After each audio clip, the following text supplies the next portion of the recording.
All right. All right, so we're ready to go. Hey, welcome to this version of the Alliance Group podcast, and we're honored and privileged today to have one of our founding MGAs, Alliance Group Hall of Fame, Circle of Excellence Award winner, and our top RMD for 10 out of the last 12 years, Mr. George Tzikas. George, welcome to the podcast. Well, thank you, Lee. Thank you very much. Yeah. So today is a very memorable day.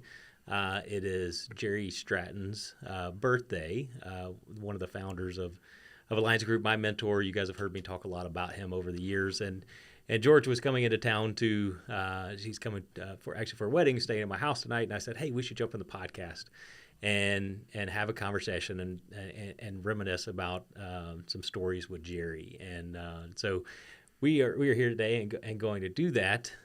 So George has been with Alliance Group. How long, George? It's been, 1998 to 2025, 27 years. 27 years from the very beginning. Actually, before my time, George Tzikas was just a member of Alliance Group. Just a baby, Lee. Right? Well, 1998, just so you know, I graduated high school that year. That's what I said, just a baby. Graduated high school, didn't even know that I was going to be in the insurance business, but here I am today, right? It's crazy. Jerry wasn't there in the very beginning. He was there a part of National Life since 98.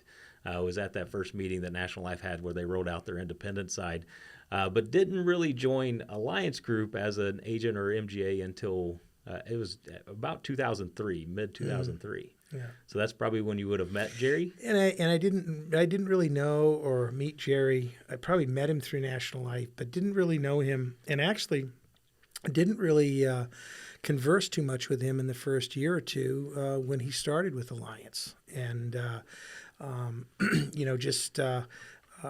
get to know him because my relationship was with the original founder, John Kraft, and I dealt with John most of the time. And then Jerry came on board, and I kind of said, to myself, well, who's this guy? Yeah, right.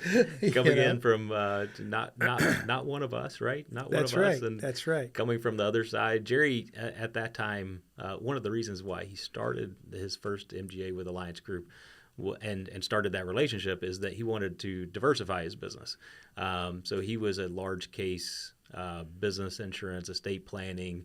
That was his background, and that's what he did, kind of more financial planning, and was really enamored and really just wanted to be a student of what John Kraft and Alliance Group was doing at the time.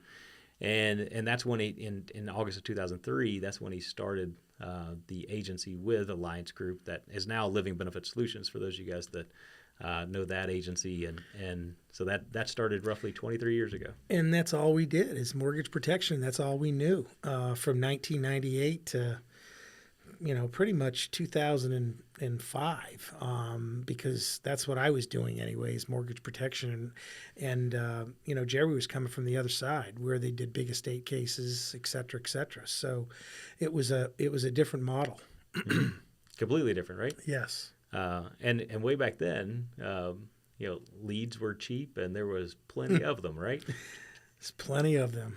Leads were $20, $17, $18 to $25. I was basically generating leads in Broward and Dade County and getting almost 300 leads a week in those areas during that 2000 to 2005 period. So you're still doing leads there. What do you get in today's leads? Well, I probably had 25 agents doing mortgage leads at the time. We probably have 3 now doing mortgage leads, and we're lucky if we can get 10 leads a week out of 4 counties, not 2 counties. Yep, that's crazy. Yeah, it is. It's a huge change. But going back to before the crash in 2002, 2007, 2008, I told my whole staff and all my agents that if they don't find different ways to do business, that they won't be around within 6 months. Everything's going to change. And we went from 300 leads probably down to about 20 leads within about a 6-month period. And the 25 to 30 agents that I had in conference in rooms when we did meetings, would probably ended up being 2 or 3 agents left. And I only, even today, I only have about 3 agents doing mortgage full-time protection, mortgage protection. So, and Jerry was a really phenomenal part of the decision to diversify Alliance Group and focus not just on mortgage protection, which we still do tons of mortgage protection insurance, but just becoming what I love to call us as being that living benefit IMO, and that leap of faith to build the entire organization, entire marketing company around that concept, and not just position it in mortgage protection, but then also in the business world, as a complement to your health insurance, as something that goes along with your property and casualty insurance. And then that allowed us to actually go out and recruit additional new agencies and new opportunities, and not just be tied to leads. They already had the clients. Yeah, we weren't doing any recruiting, especially, I wasn't. We were focused on, I had my MGA, I had my leads, I had my agents, and that's how we did business. And everything changed after the crash, and my whole model of my agency changed. When It went from a very local agency to then broad. Yeah, I started going out and finding MGAs in the health side of things, the property casualty side of things, and told them, how'd you like to, start a life department? And that's how I started creating and recruiting actual MGAs. And of course, each MGA can bring you 20, 30, 50, 100 agents. And they'll work with those agents. And, we supply them with knowledge of the life insurance business, training, etc. And then things work from there. So all of a sudden, we started to change from a mortgage protection agency to a full-fledged IMO doing all kinds of different things in the life insurance business. Yeah, absolutely. From a necessity standpoint, right? Because leads were down and that part of it, but it was also kind of taking a step back. That's about the time we started our video marketing department. We went out and did our first testimonial videos, and I mean, going around the country and sharing those testimonial videos with not just clients but agents, and having that reaction of, I've never heard of this before. I've been in this business for 10, 15, 20 years or however long, and I've never heard of living benefits.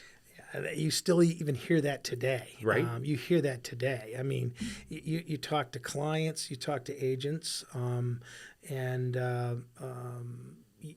don't know, they don't understand living benefits, and really, I think the percentage is still all the life insurance business in the marketplace. We're only sharing maybe 4 or 5%, right? Yeah, still it's very very small percentage. very low, very low.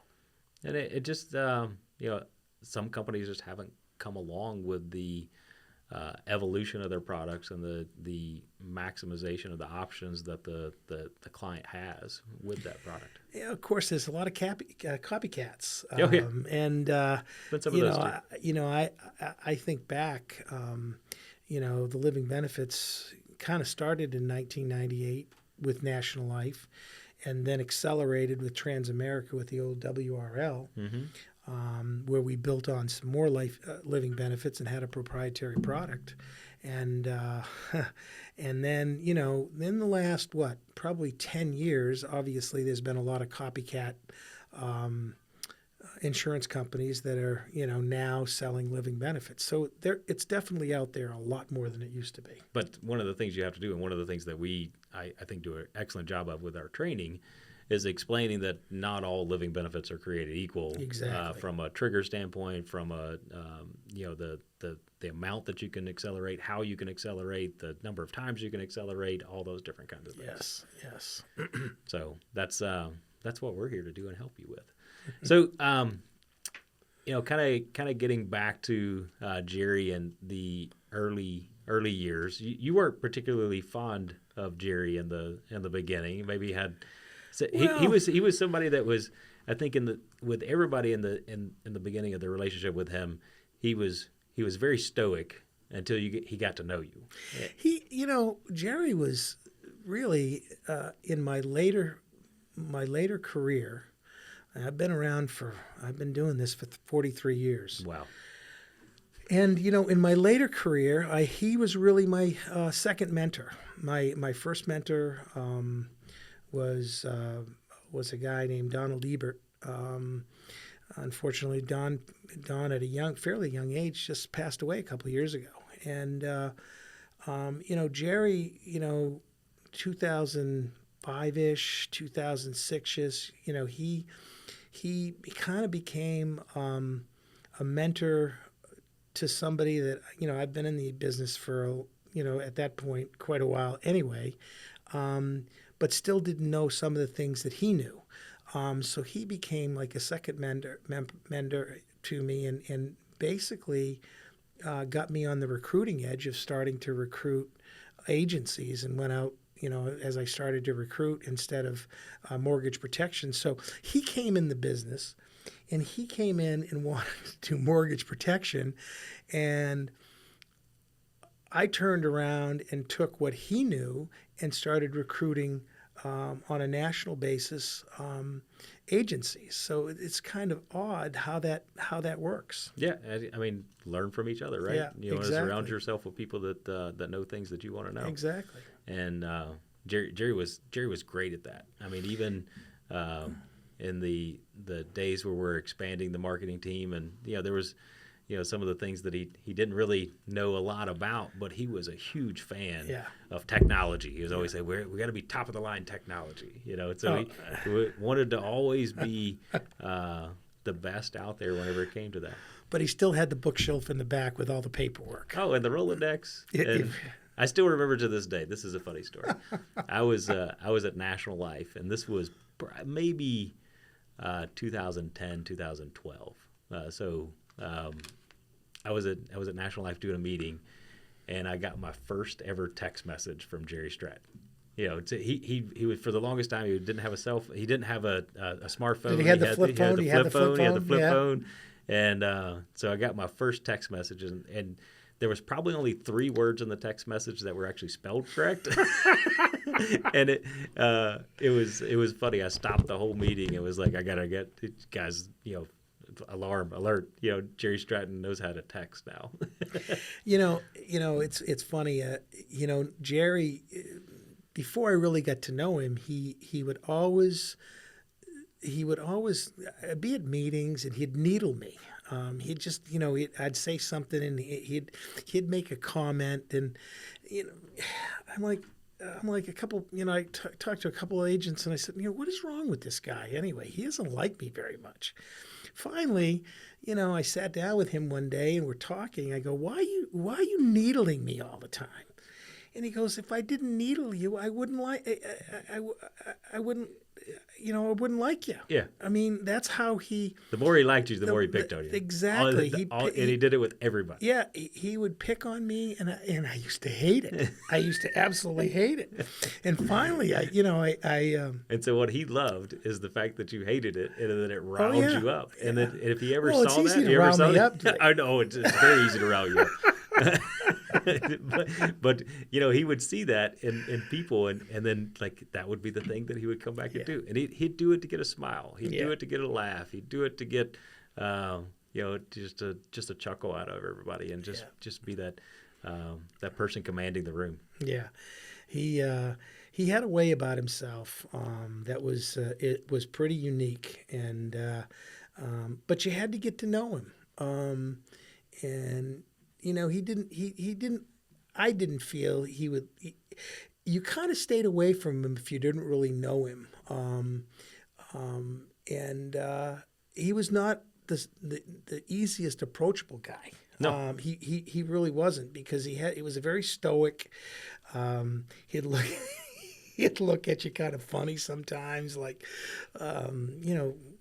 who the heck are you type of thing, So yeah, I mean, for the first couple of years that he was, with Alliance, I didn't really associate with him. And then things evolved. A few things happened.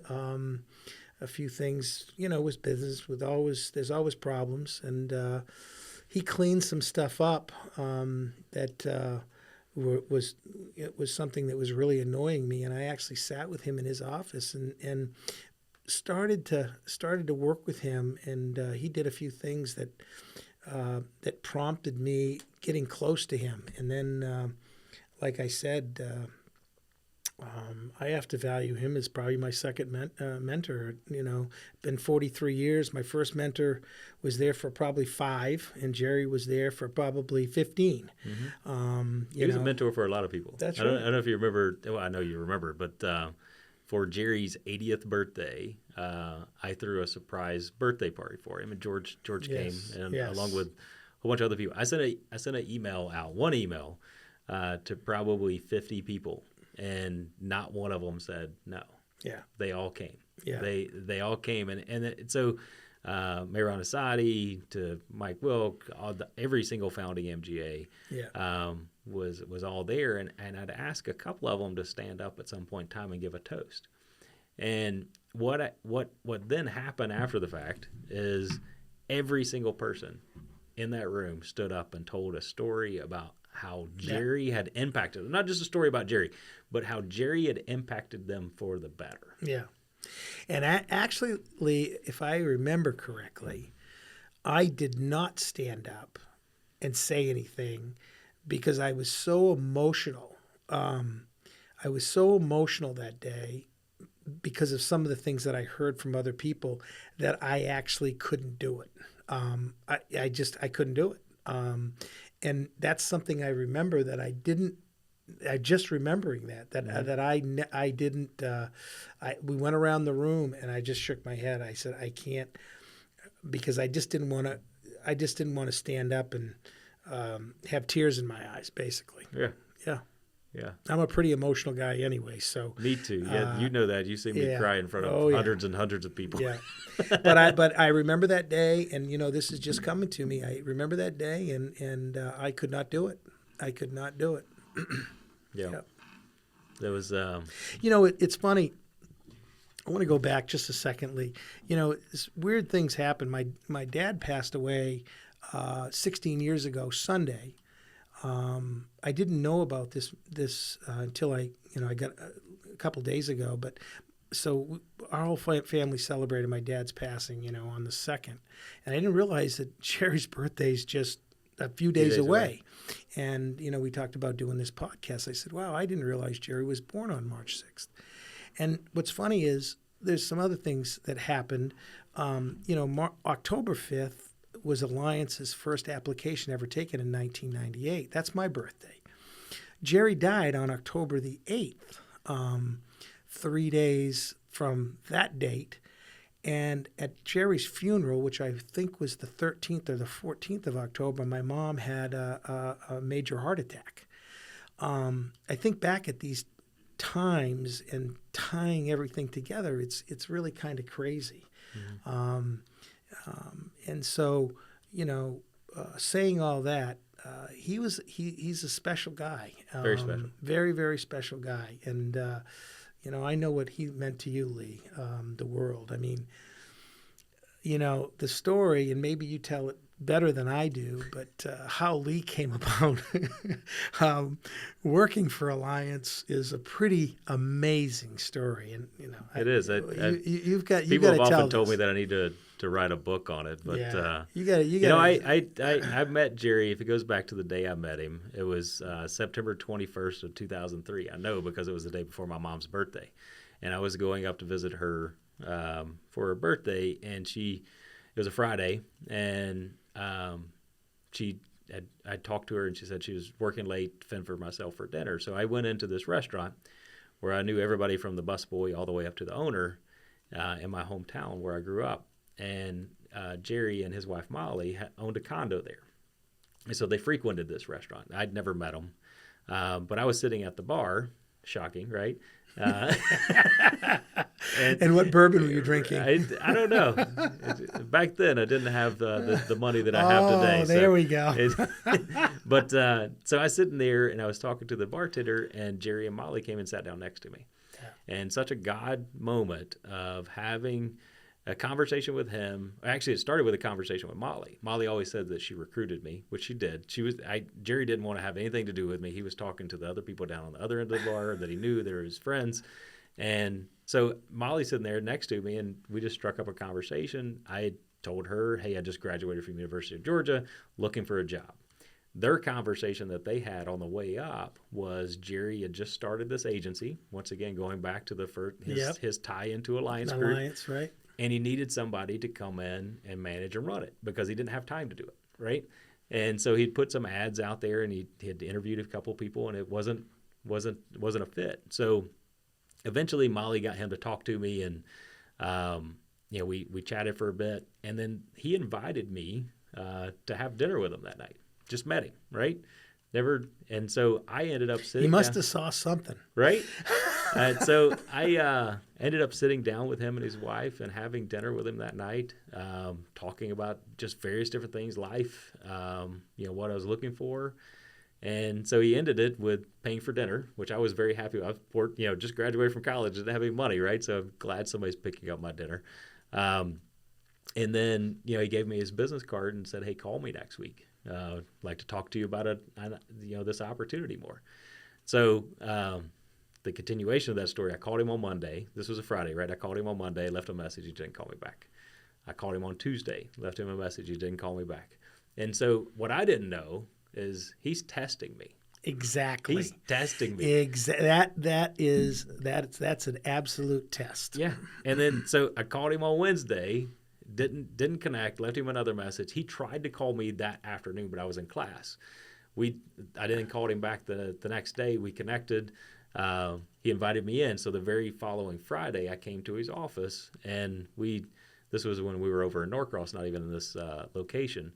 And you really didn't know anything about nothing. Anything about the insurance? Nothing. I mean, he didn't know what he was getting into. Never been in sales, much less insurance sales, right? So, and then so I go to his office. I spent almost an entire day with him, and we were out. He's like, I can teach you this business. What I need is somebody that's going to come in and work hard day to day. Be accountable. Yeah, all that kind of stuff, and help me build this from the ground up. And I said, yeah, I would love the chance. So it started. I got licensed the next week. Went out, started doing mortgage protection. You got your sales. license in 1 week? Yeah. Wow. Yeah. Georgia, I guess the University of Georgia does good things. Did the class, and then the very next week I took the test. So did the class the next week, signed up for it. That was when it wasn't all online. You actually had to go to a facility, and there was one that just happened to be doing it the next week. So signed up for it, went and did it, passed the test, and then the rest is kind of history, right? Well, you got to tell a little bit more. A little bit more than that about the hotels that you stayed in and how much money you didn't make.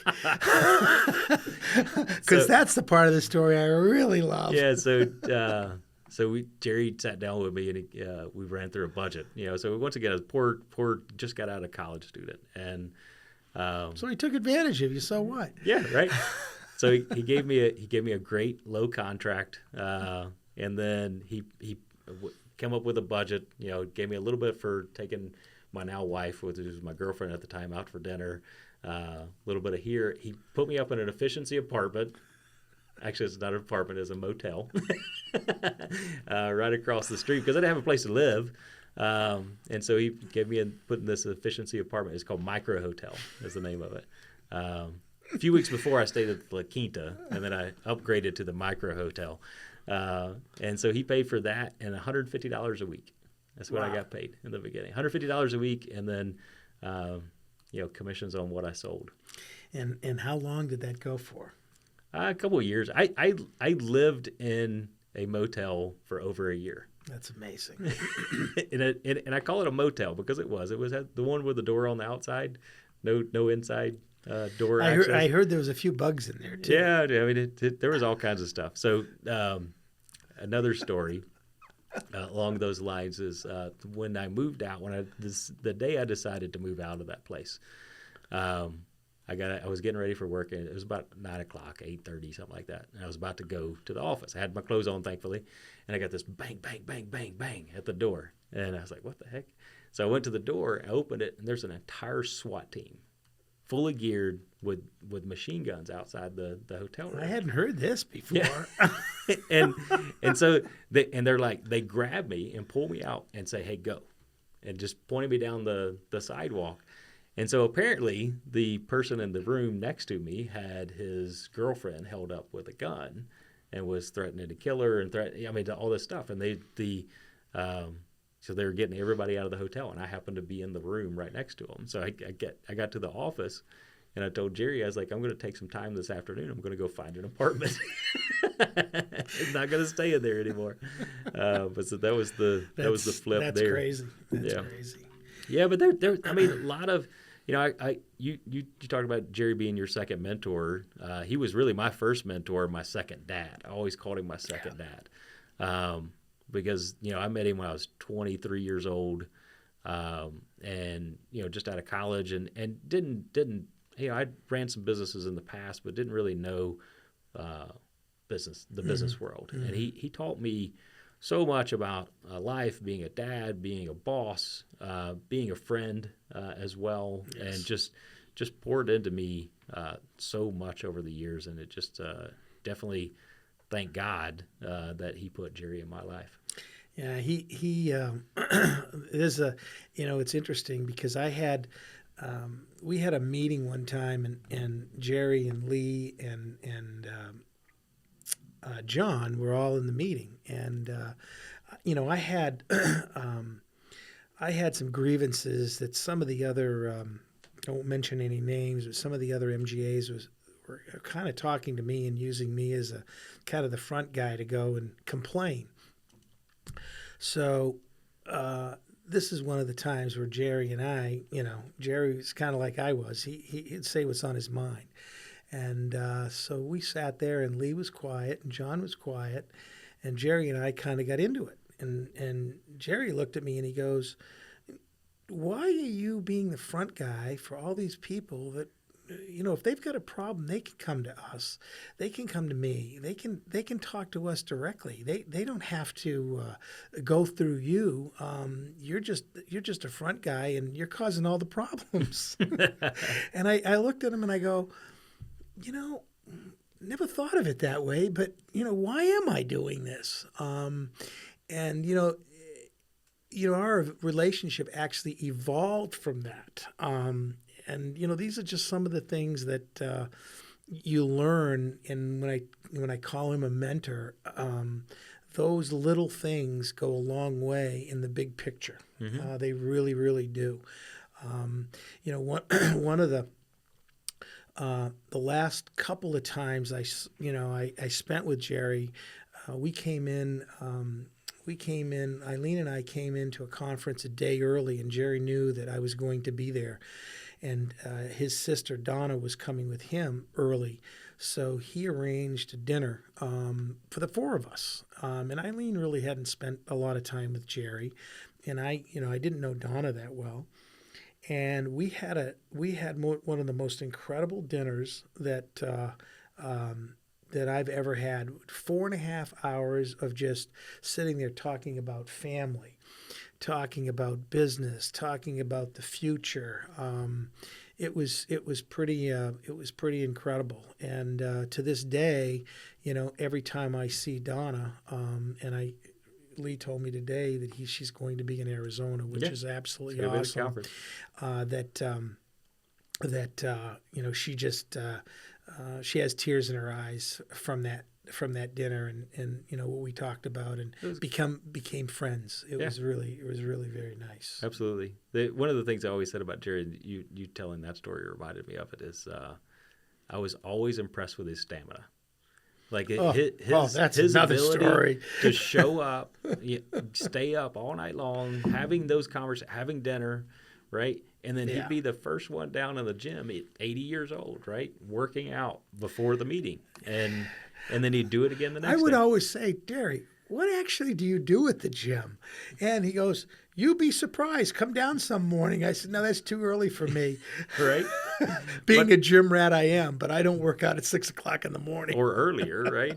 But his stamina, even at his age, was just absolutely amazing, and not just the stamina as far as like body, but his mind. Yeah. And just all the time the going. Ability to have going all the time. Yes. 360, 360 all the time. Always something on his mind. Yeah. I did tons of number crunching with him over the years, right? So I shortly after Jerry passed away, I was telling somebody that over the last number of years, I was the guy that went out and like did a lot of the recruiting training, kind of making the money, and Jerry managed the money. He was our glorified CFO. And so what he always loved to do is like crunch numbers, and then download, right? So we'd sit and go through report after report after report, and just analyzing where we're at, where we're going, trends.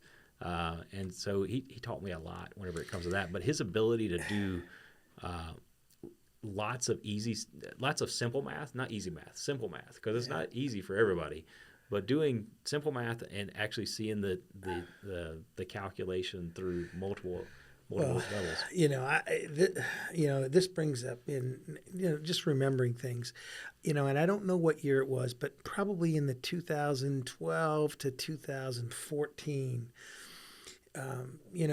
We would have these meetings, and Jerry had this this chart. It was a pretty simple chart.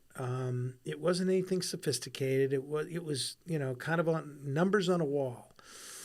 But he basically said to us in this meeting that if we do this and we do this, we're going to try to get to $100 million of target premium, life premium, by the year 2025 or 2030. 26. 26, right. I knew it was. The funny thing is, I'm going to show you this, George. I have a copy of that original business plan, and so this actually has some of Jerry's handwriting on it and that kind of thing. But 2026 is what he predicted way back when. Realizing that at that point we were at what, maybe 20 million? 12. We were 12 million. Yeah. Okay. So I'm trying to remember all this. Lee's got it written down, but we looked at him in that room like he was nuts. I mean, $100 million puts us in the top 10. Insurance companies don't do $100 million. Yeah.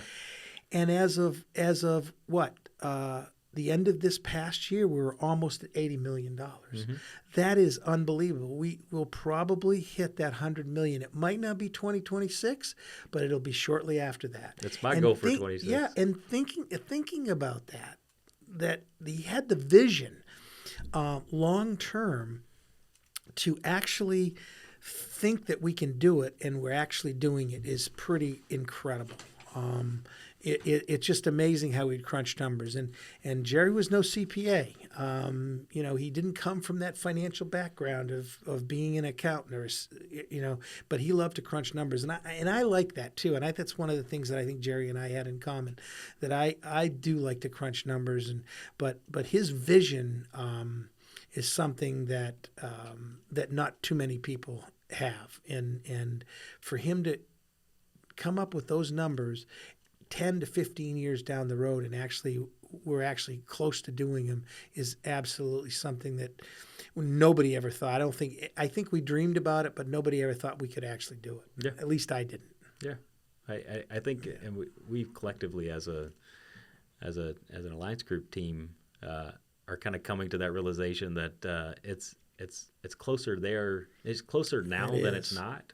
If that makes sense, and just I've seen that possibility, right? So it's, back at 12 million, I agree with you. I was like, what the heck is this guy talking about?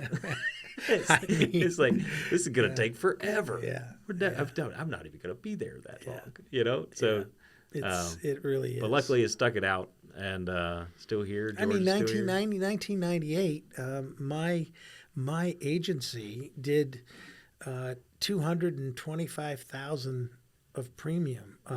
I mean, it was like I thought that was good, and now we're 10, 15 million just in my agency. So it's just crazy to think that we could hit $100 million.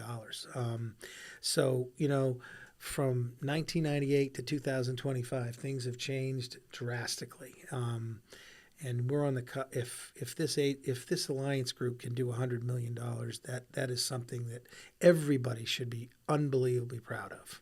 Absolutely, I will be. I might do some celebrating. And you've had a lot to do with this, Lee. Let me tell you. I came to the office today. Hadn't been here for quite a while, and what they've done and everybody out there, if you haven't been to the Alliance offices, come up, because it's amazing what expansion has happened here, and the Stratton Studios is getting bigger and bigger all the time, and what they're doing up here is pretty incredible. It is. It really is. The team is growing and flourishing, and just so excited about the future and what the future holds. But we are expanding. We actually was able to show George earlier. We got an extra 2,000 square feet. So soon this podcast will be in a different area. We'll probably still keep this room set up. This is Jerry's old office. We're in his old storage room is what this was. He just kept a whole bunch of stuff in here. He should have, like the number of files and things that we went through and got rid of that's where a lot of this stuff comes from. They got a nice signing wall up here, so if you get in here and you do a podcast, you get to sign the wall of fame. Yeah, absolutely. In Jerry's closet, in another closet. Exactly. It's going to be a more prominent area. I got you. But yeah, so any other kind of parting words that, about Jerry, or another Jerryism, or well, I'll kind of end with this. I had an incident in the Boston airport. My dog usually travels with me, and we had to rent a car, and I won't get into the details, but I couldn't fly with him that day, so I had to rent a car at about 10 o'clock at night. I had to drive all the way to Florida. And so we hit probably the Carolinas, and I called Jerry because I had an issue with an employee, and I wanted his advice on it. And, we chatted for about, 45 minutes on the phone. And that's the very last time I talked to him. It was about probably 2.5 weeks before he died. And we chatted about that. He gave me some ideas, chatted about a bunch of things, what kind of business we were coming into the fourth quarter, what we're doing. And I remember that was the very last time I talked to him.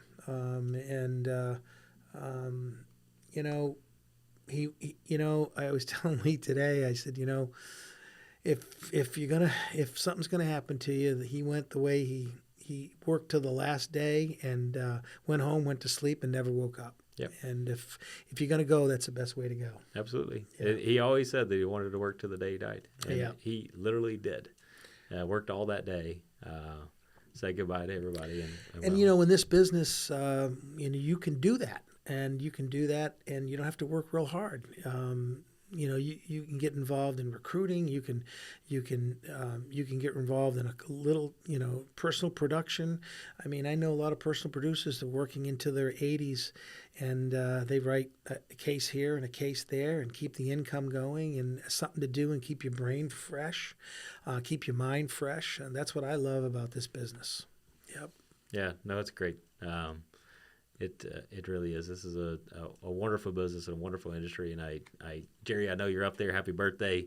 Happy birthday, Jerry. Thank you for introducing me to this industry. So I know you're up there smiling down and nodding your head at all the success that we're having. And thank you for yelling at me and put me in my place every once in a while. He was really good at that. So thank you, everybody, for enduring these stories about our mentor. Hopefully you guys got to meet him at some point in time before he passed away. If not, you'll just have to live vicariously through us. So yeah. Thanks a lot, Lee. Really appreciate being here today. Absolutely. Thank you, Gary. Listen to this interview and more on the Alliance Group podcast.